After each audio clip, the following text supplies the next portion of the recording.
यानी गैर मुस्लिमों की किताबों में। हालांकि ये मौजू अबुल कलाम सल्फ़ी का था, लेकिन उन्होंने भी आकर यह कहा कि इस मौजू पर आप बोलें। मैं दूसरा मौजू ले लेता हूँ और आपस में सहमति बन गई इस बात पर कि ठीक है, आपको जो मुनासिब हो आप बोलें, हमें जो दिया जा रहा है मैं उस पर इंशाअल्लाह गुफ्तगू करूँगा। इसमें कोई शक नहीं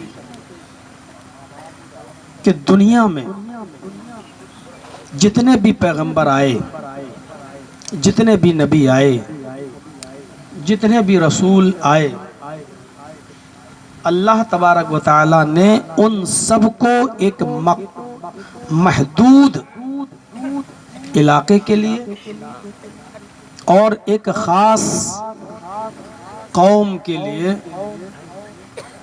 रसूल बनाकर भेजा। लेकिन मुहम्मदुर रसूलुल्लाह सल्लल्लाहु अलैहि वसल्लम को अल्लाह ताला ने सारी इंसानियत के लिए, सारी कौमों के लिए और पूरी कायनात के लिए रसूल बनाकर भेजा। और इस बात का इजहार खुद नबी अकरम ने किया था कि मुझे 5 ऐसी चीज़ें दी गईं जो मुझसे पहले किसी दूसरे नबी को नहीं दी गईं, और उन 5 चीज़ों में एक चीज़ अल्लाह के नबी सल्लल्लाहु अलैहि वसल्लम ने यह फरमाया, बुइस्तु इला आम्मतिन नास, मुझे आम लोगों के लिए रसूल बनाकर भेजा गया। यानी मुझसे पहले किसी और रसूल को आम लोगों के लिए और आम इंसानियत के लिए नहीं, सिर्फ एक कौम, एक कबीले के लिए भेजा गया। अल्लाह ताला ने मुझे आम लोगों के लिए रसूल बनाकर भेजा।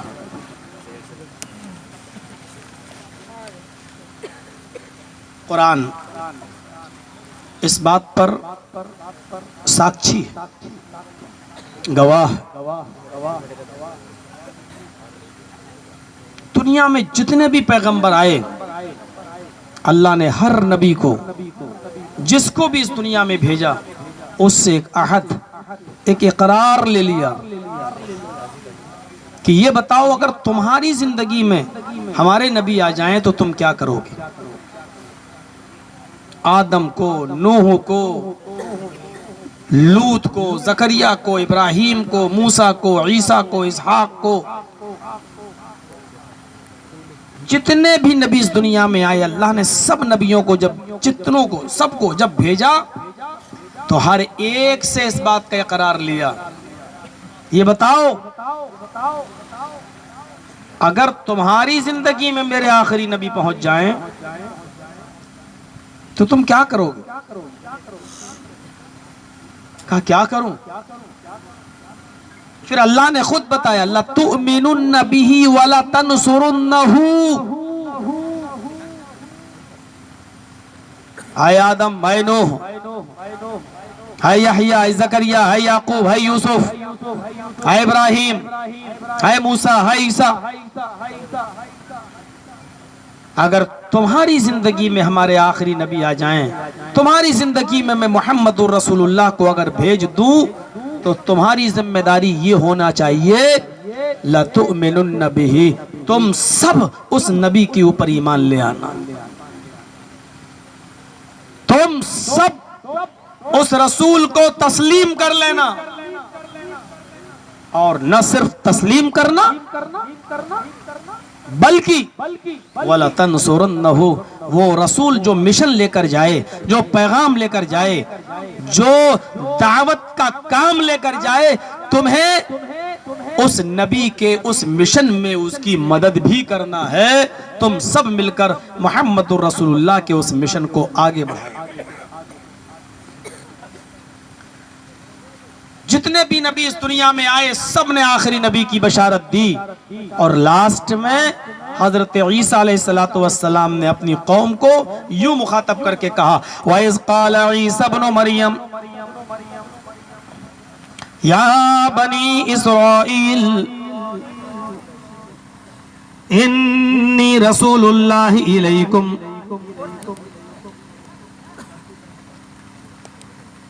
और जब ईसा अलैहिस्सलातु वस्सलाम अपनी कौम के अंदर आए तो ईसा इब्ने मरियम ने कहा,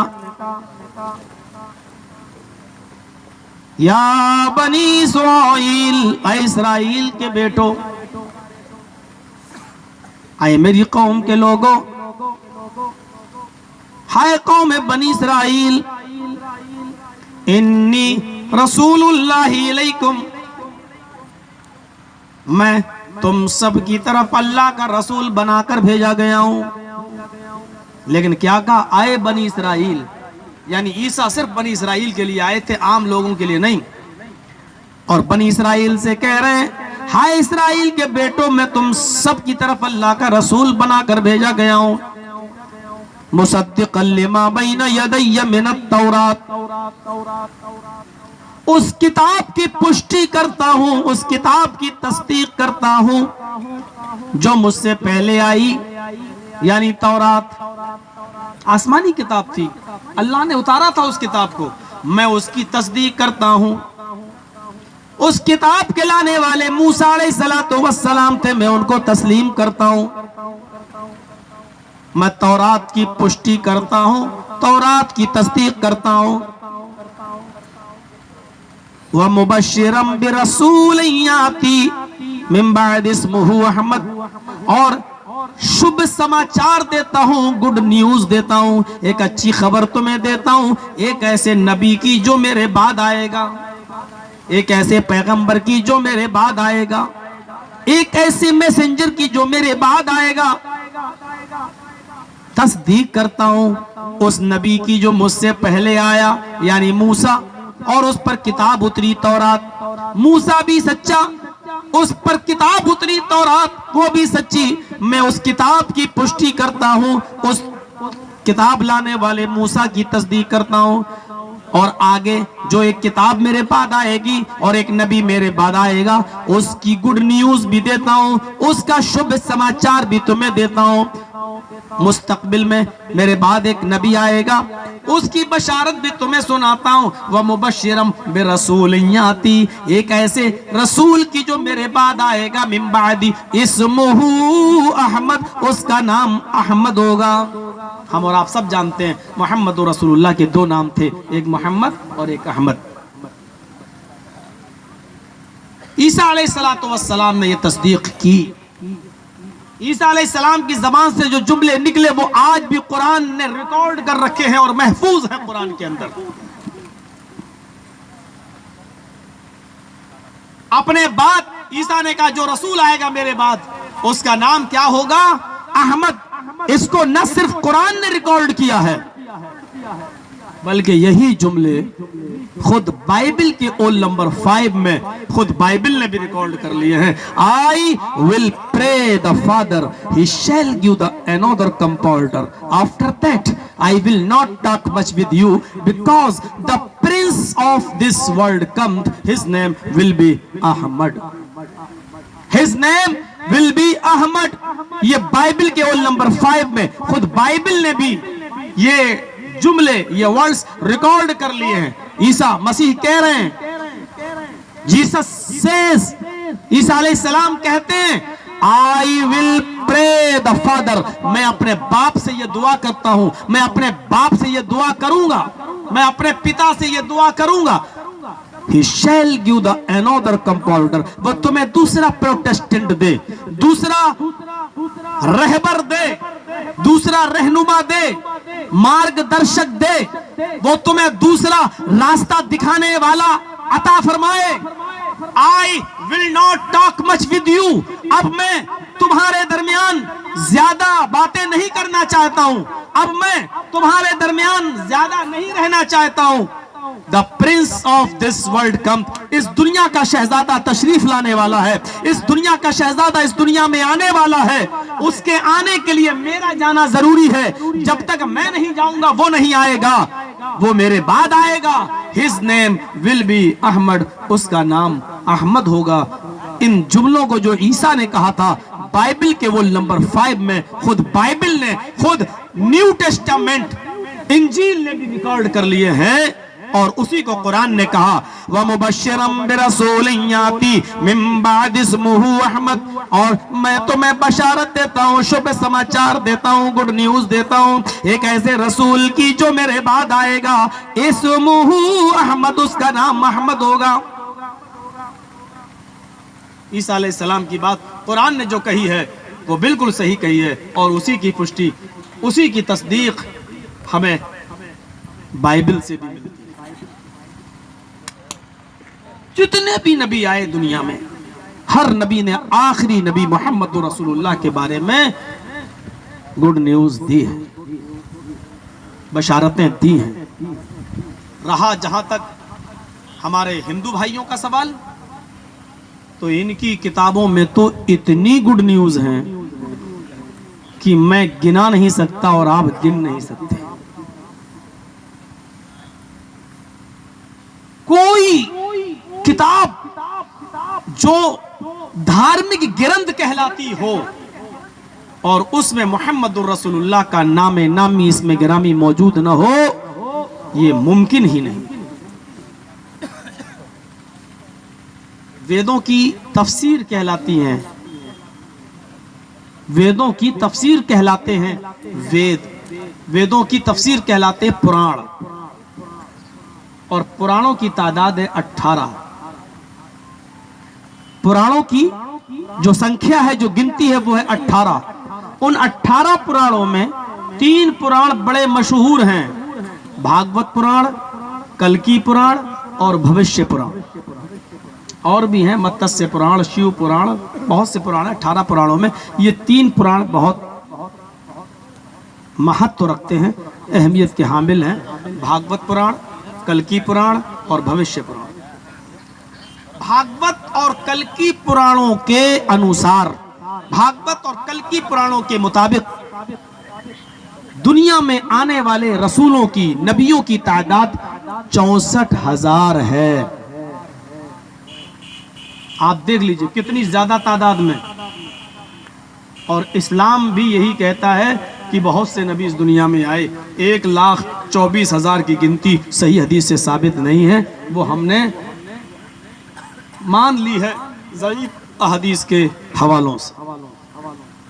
कुरान करीम ने 1,24,000 की गिनती क्लियर नहीं की है। कुरान ने सिर्फ इतना कहा है, हमने कुछ नबी ऐसे भेजे, आए मोहम्मद सल्लल्लाहु अलैहि वसल्लम, हमने कुछ नबी ऐसे भेजे कि जिनका जिक्र आपसे कर दिया, और कुछ रसूल ऐसे भेजे कि जिनका जिक्र हमने आपसे नहीं किया।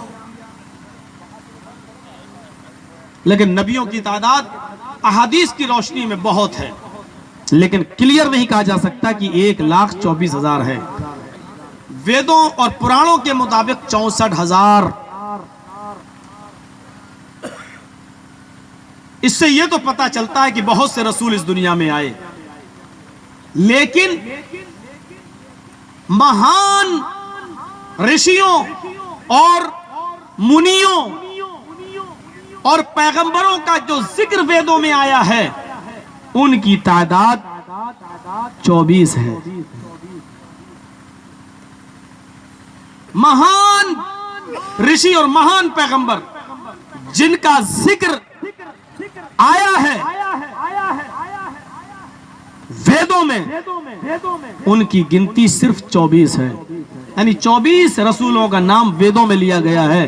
और आप ताज्जुब करेंगे, आश्चर्य करेंगे, कुरान करीम के अंदर भी मजमूई तौर पर जितने नबियों का नाम का जिक्र हुआ है वो भी सिर्फ 24 हैं, और हमारे नबी को अगर जोड़ लिया जाए तो उनको लेकर 25 हो जाते हैं।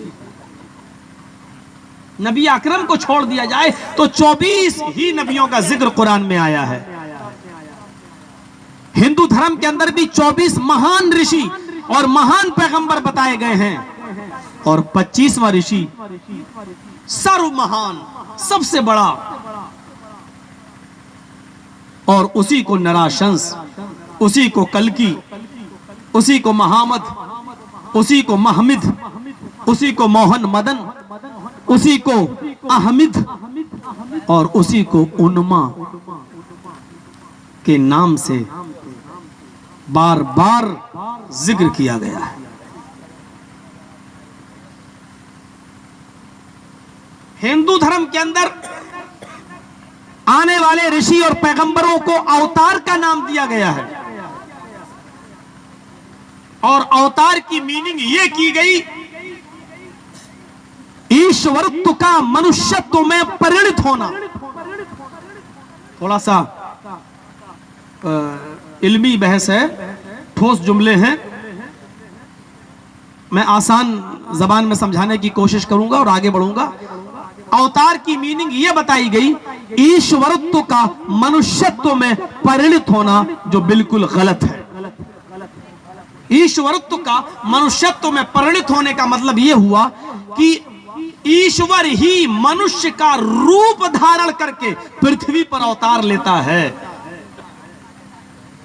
अल्लाह ही इंसानी शक्ल में दुनिया में आता है और वही नबी बनता है। यह गलत है। बल्कि अवतार का माना होता है जमीन पर भेजा हुआ या जिसको भेजा जाए, यह है अवतार। अवतार का माना अवतरित, जिसको उतारा गया हो। अवतार का माना है जिसको उतारा गया हो, और जाहिर है जिसको उतारा गया होगा उसका उतारने वाला भी कोई और होगा।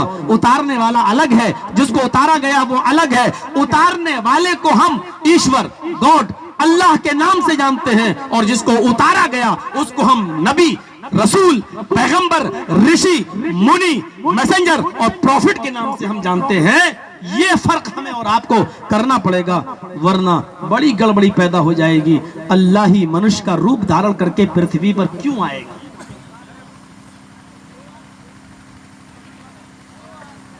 क्या अल्लाह को भी इंसान का रूप धारण करके आना पड़ेगा?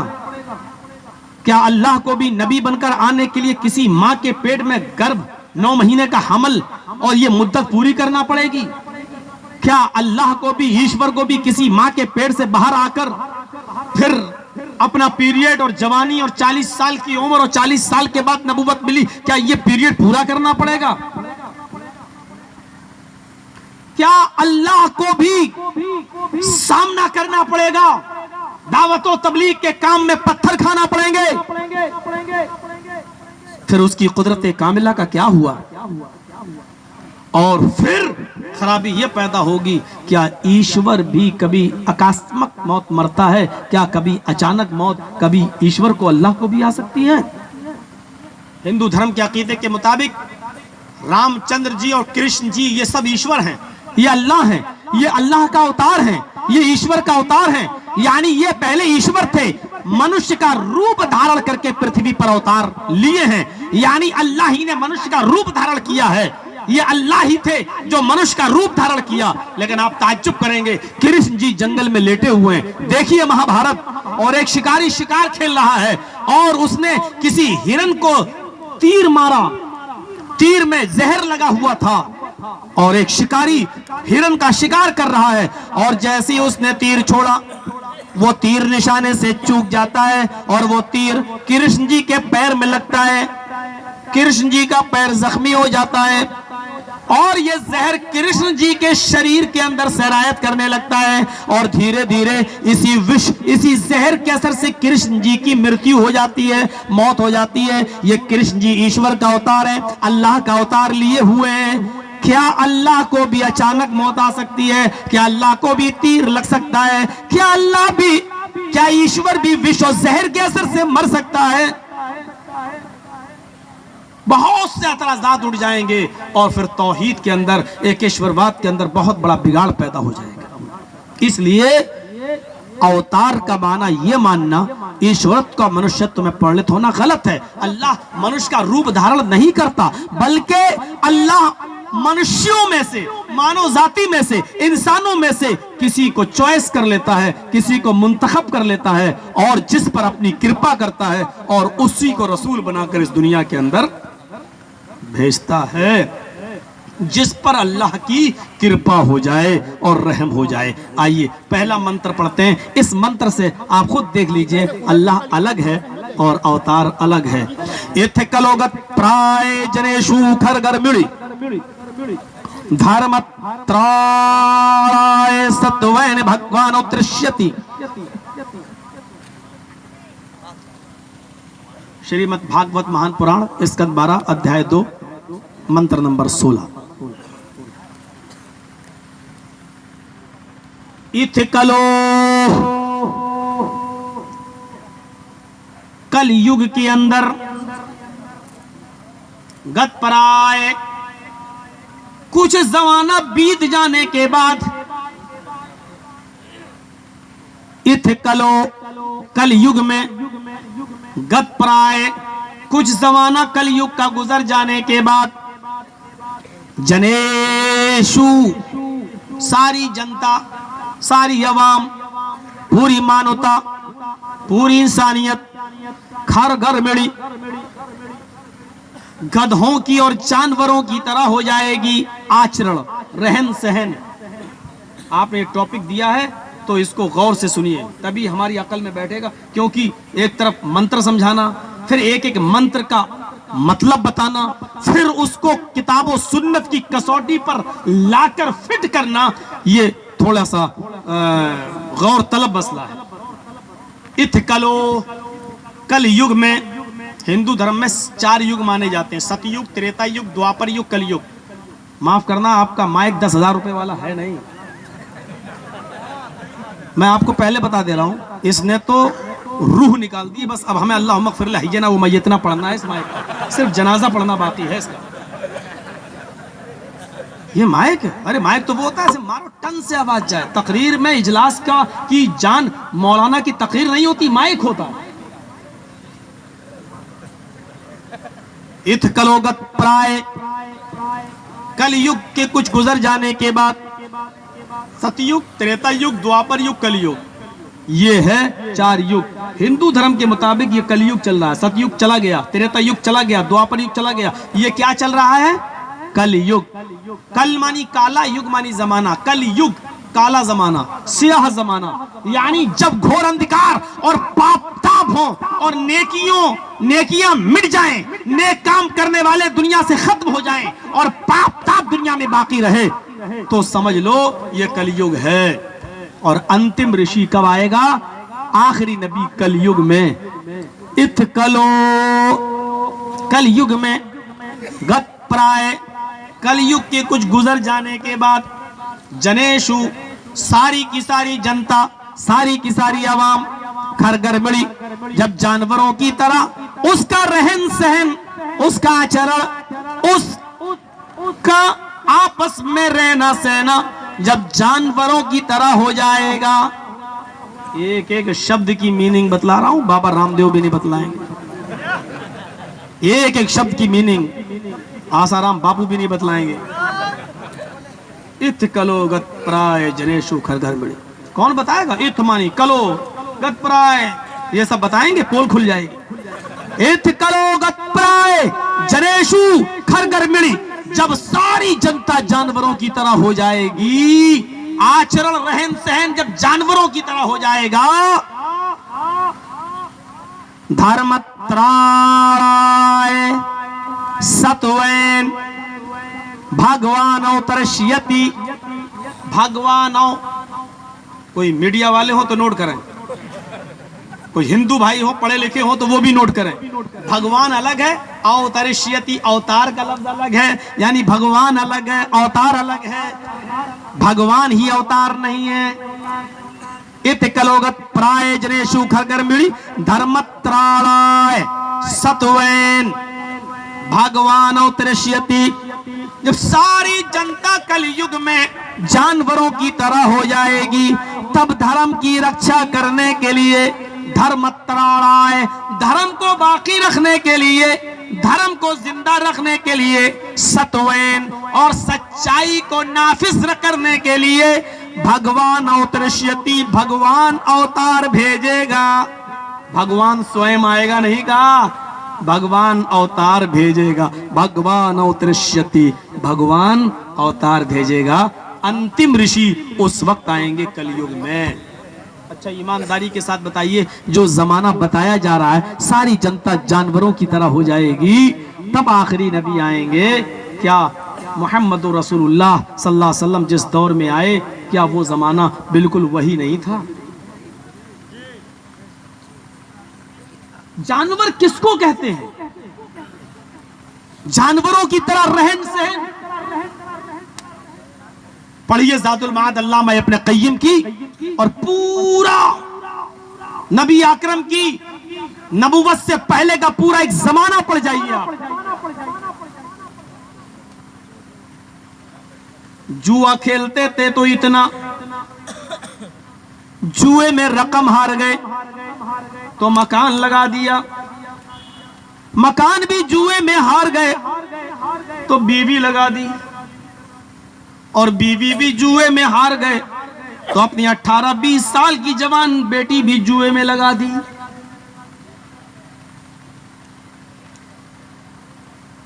शराब इतनी पिया करते थे कि दस्तरखान पर खाना जब सजता था तो उनके मिट्टी के बर्तनों में पानी पीने के लिए नहीं बल्कि शराब के मग्गे हुआ करते थे। खाना खाते खाते लुकमा जब अटक जाता था तो बजाय पानी के वो शराब का घूंट पीकर उस लुकमे को उतारते थे।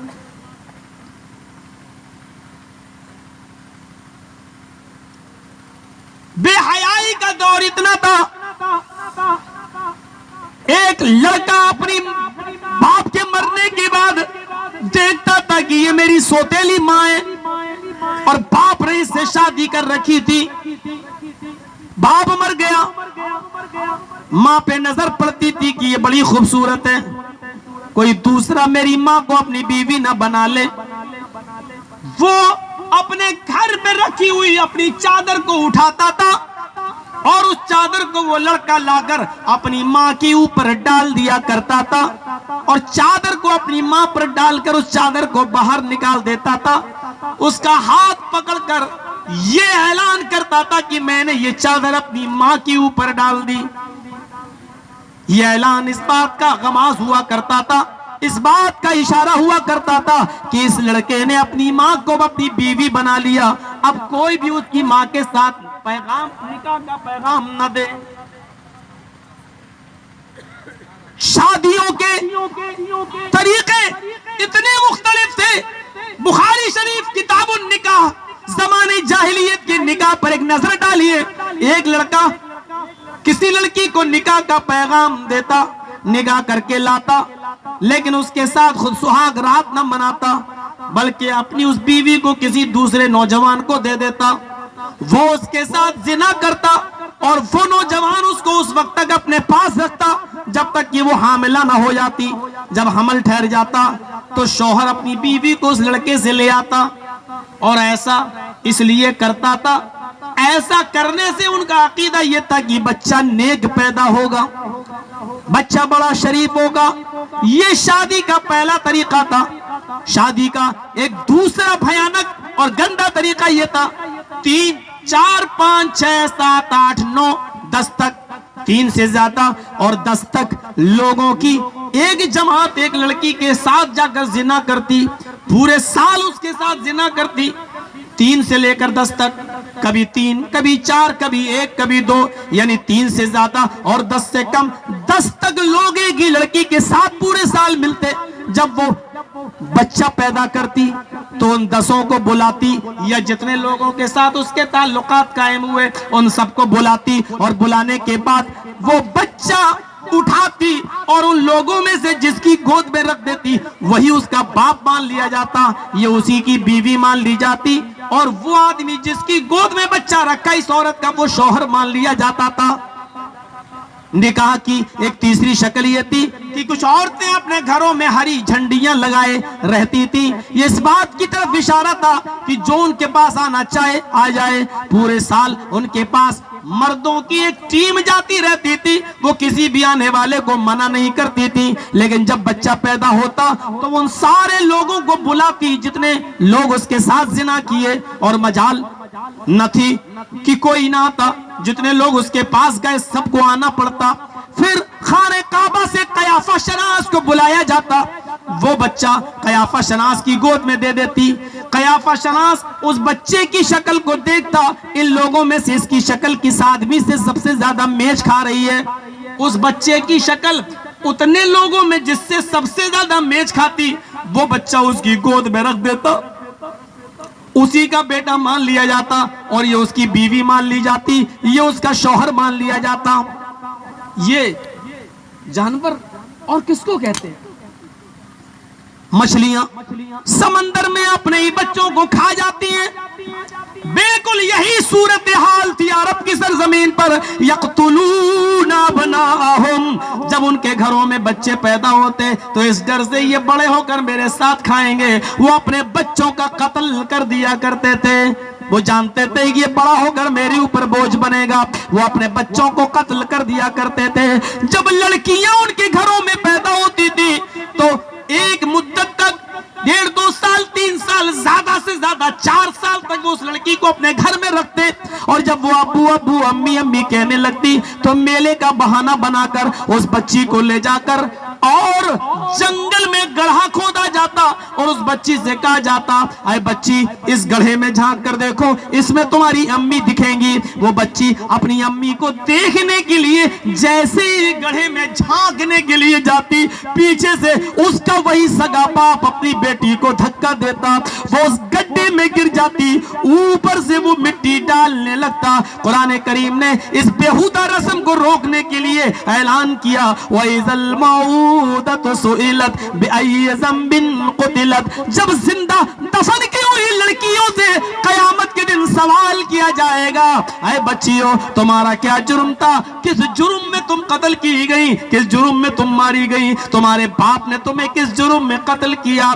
इसकी तशरीह में तफसीर कुर्तुबी में तफसीर खाजिर में लिखा हुआ है, वो बच्ची चीख कर कहेगी, इलाहुल आलमीन मेरा कोई जुर्म नहीं था, मेरा सबसे बड़ा जुर्म यह था कि तूने उस घर में मुझे लड़की बनाकर पैदा किया था, मेरा जुर्म यह था कि मैं लड़की बनकर इसके घर में पैदा हुई। हाय अल्लाह, लड़की होना मेरा सबसे बड़ा जुर्म था, इसके अलावा मेरा कोई और जुर्म नहीं था। वो अपनी बेटियों को जिंदा दफन कर दिया करते थे। बिल्कुल जानवरों जैसा माहौल था, और ऐसे ही जानवरों जैसे माहौल में धर्म की रक्षा करने के लिए और सच्चाई को असरे नौ दोबारा नाफिज करने के लिए, इब्राहिम और मूसा और ईसा का दीन असरे नौ जिंदा करने के लिए अल्लाह तबारक व तआला ने नराशंस को भेजा, मोहम्मद को भेजा, महामद को भेजा, अहमद को भेजा, उन्मा को भेजा, कलकी को भेजा, धर्म की रक्षा करने। जमाना वही था जिस जमाने की तरफ इशारा किया गया। हमारे बहुत से हिंदू भाई अगर यहाँ मौजूद हो तो गौर करें, कलयुग इससे ज्यादा भी अब कोई आएगा। ये मॉडर्न दौर है भाई। अब इस दौर के अंदर आप ये उम्मीद मत रखिए कि अब जानवरों की तरह कोई रहन सहन होगा, नहीं। ये जमाना तो इंटरनेट का जमाना है, सैटेलाइट कैमरों का जमाना है। 24 घंटे के अंदर अंदर एक सुई भी समंदर से ढूंढ ली जाती है। ऐसे जमाने में अब आप ये सोचें कि जानवरों वाला जमाना अब दोबारा लौट कर आएगा, नहीं। वो वही 1400 साल पहले वाला जमाना था जो बिल्कुल जानवरों की तरह। जब लड़का अपनी माँ को अपनी बीवी बना लेता हो तो तसव्वुर करो, अपनी बीवी से निकाह करके लाया और उससे हम बिस्तरी के बजाय अपने दोस्त को अपनी बीवी दे देता हो, इससे ज्यादा हैवानियत और कौन सी हो सकती है, और इससे ज्यादा जानवरियत और कौन सी हो सकती है कि लड़का पैदा हो तो कत्ल कर दिया जाए, लड़की पैदा हो तो जिंदा दफन कर दी जाए। इससे ज्यादा हैवानियत और कौन सी हो सकती है, मुझे बताओ। ऐसा जमाना, ऐसा कलयुग 1400 साल पहले था, और इस जमाने में अल्लाह ताला ने मोहम्मद रसूलुल्लाह को नबी बना। आइए जरा दूसरा मंत्र देखते हैं। ये मंत्र नंबर 16 था, अब मंत्र नंबर 17 पढ़ रहा हूं। बकिया पूरा हवाला वही, श्रीमद् भागवत महान पुराण स्कंद 12 अध्याय 2, लेकिन मंत्र नंबर अब 17 पे पढ़ने जा रहा हूं, 16 पढ़ चुका हूं।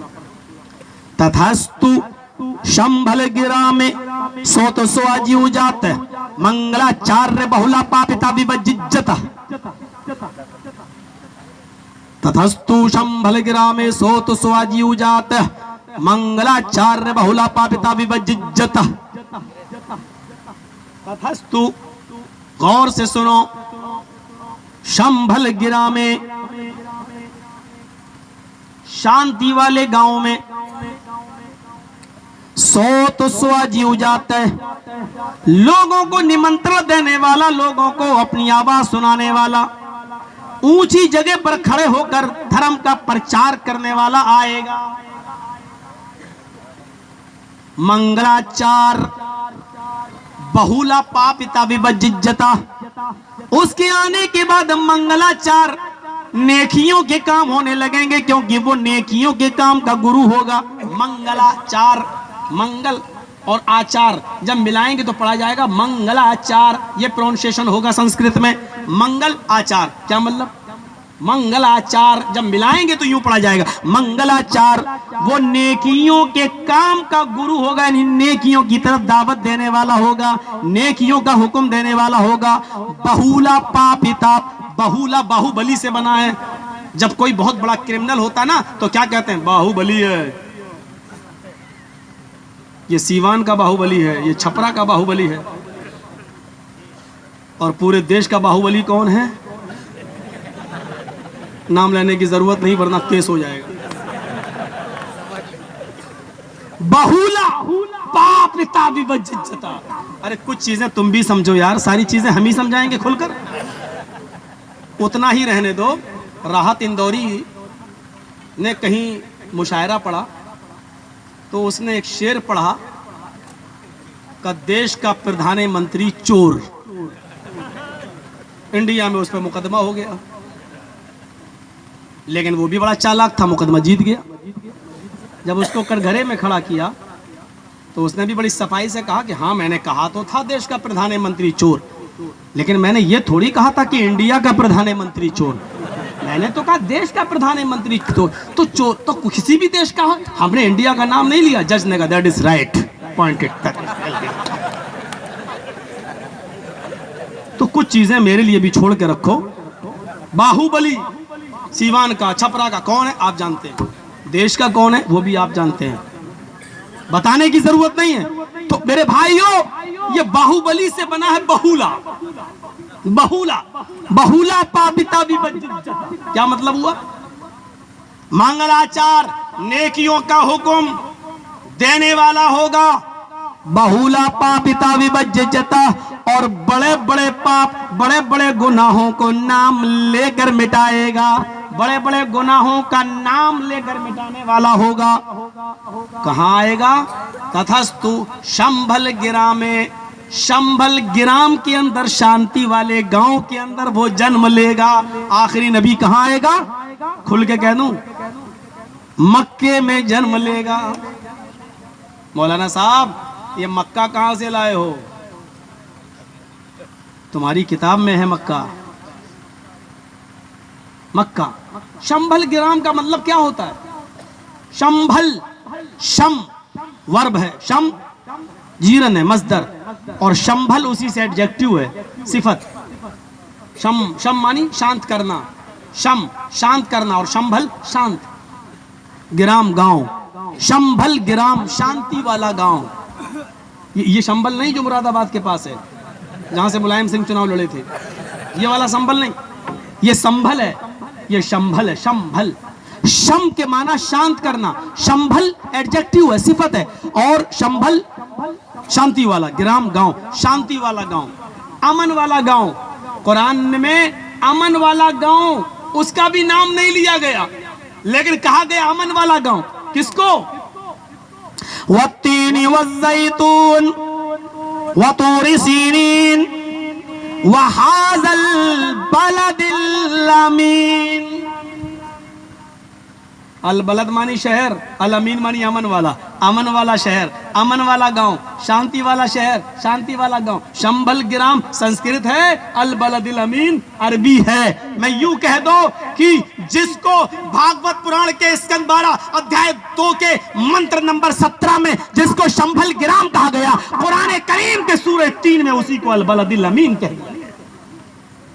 कौन कहता है हम तुम में जुदाई होगी? पुरानी तकरीरें भी याद करते रहना मेरी, मैं इसलिए बताता जाता हूँ ये शेर ताकि आप पुरानी बातों को भूल ना जाए। कौन कहता है हम तुम में जुदाई होगी, ये हवाई तो किसी दुश्मन ने उड़ाई होगी। हिंदू भाइयों आओ, मैं तुम्हें तुम्हारा खोया हुआ शंभल ग्राम तुम्हें देने आया हूं। आओ, ये तैयब साहब की मेहनत है, इतना बड़ा इजलास इन्होंने पहली बार यहां किया है। मौलाना साहब इसी पे बोलना, मैंने कहा पहली बार कर रहे हो? कहाँ? मैंने कहा तजर्बा नहीं है, फिर मुझे कैसे बुला लिया? पहले छोटे छोटे जलसे करा के देखते। नहीं साहब, यूट्यूब पे बहुत सुना लोगों ने, चाहते हैं अब सुनो, इतना बड़ा जलसा, अल्लाह ताला इनको हौसला दे।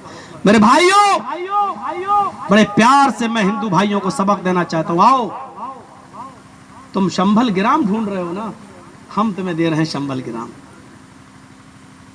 कसम है तीनों जैतून की, कसम है तूरो सीना की, वहाज़ल बलदिल अमीन, और कसम है इस अमन वाले शहर की। हाजा इसमें इशारा है, अल बलद शहर, अल अमीन मक्का, अल अमीन अमन वाला, इशारा है मक्के की तरफ। तमाम मुफस्सिरीन का इख्तिलाफ नहीं, इत्तिफाक इस बात पर कि अल बलदिल अमीन, हाजा से जो इसमें इशारा किया गया वो मक्के की तरफ है। और कसम है इस अमन वाले शहर की, कसम इस शांति वाले शहर की, यानी कसम है अल्लाह ने खाई मक्के की। अल बलदिल अमीन मक्के को कहा गया। और आपकी किताब क्या कहती है? अंतिम ऋषि, अंतिम कल की अवतार कहाँ आएगा? शंभल ग्राम में। कहाँ आएगा? अल बलदिल अमीन में। इसी को हम नाम लेकर कह देते हैं, कहाँ आएगा? मक्के में। सो तो स्वाजी उजाते निमंत्रण देगा, ऊंची जगह पर खड़े होकर लोगों को बुलाएगा। आपने धर्म का प्रचार करने के लिए एक ऊंची जगह बनाई जिसको मिंबर कहा जाता है। हर जुमे के दिन खुतबे में उसी मिंबर के ऊपर आप खड़े होकर लोगों को ऊंची जगह पर बैठकर धर्म का प्रचार करते थे। आगे कहा गया मंगलाचार, वो नेकियों का हुक्म देगा। आप उसी खुतबे से उसी मिंबर पर खड़े होकर लोगों को नेकियों की तरफ बुलाते थे। कोलो ला इलाहा इल्लल्लाह, लोगों ला इलाहा इल्लल्लाह कह दो, कामयाब हो जाओगे। लोगों एक अल्लाह की इबादत करने वाले बन जाओ, कामयाब हो जाओगे। मुआशरे की इस्लाह की तो उसी मिंबर पर, उसी ऊंची जगह पर खड़े होकर। नमाज की दावत दी तो उसी जगह पर खड़े होकर। रोजे की दावत दी तो उसी जगह पर खड़े होकर। यहाँ तक कि मेरे भाइयों, जब वअंज़िर अशीरतकल अक़रबीन का ऐलान हुआ, अपने कराबतदारों को डरा दो, खुलकर डराओ, तो आपको इस सफा पर जो पहाड़ी के ऊपर आप खड़े हुए, वो भी ऊंची जगह पर, और आपने उस पहाड़ पर भी, पहाड़ी पर भी खड़े होकर भी लोगों को एक अल्लाह की तरफ बुलाया। आगे वाले जुमले जरा वजाहत तलब है। बहुला पाबिता विवज्जिता, वो बड़े बड़े गुनाहों को नाम ले लेकर मिटाएगा, इसमें कोई शक नहीं। अल्लाह के नबी ने बड़े बड़े गुनाहों को नाम ले लेकर मिटाया। पूछा एक सहाबी आए, अय्यु ज़ंबि अकबरु इंदल्लाह, आए अल्लाह के नबी सबसे बड़ा गुनाह अल्लाह के नजदीक कौन सा है?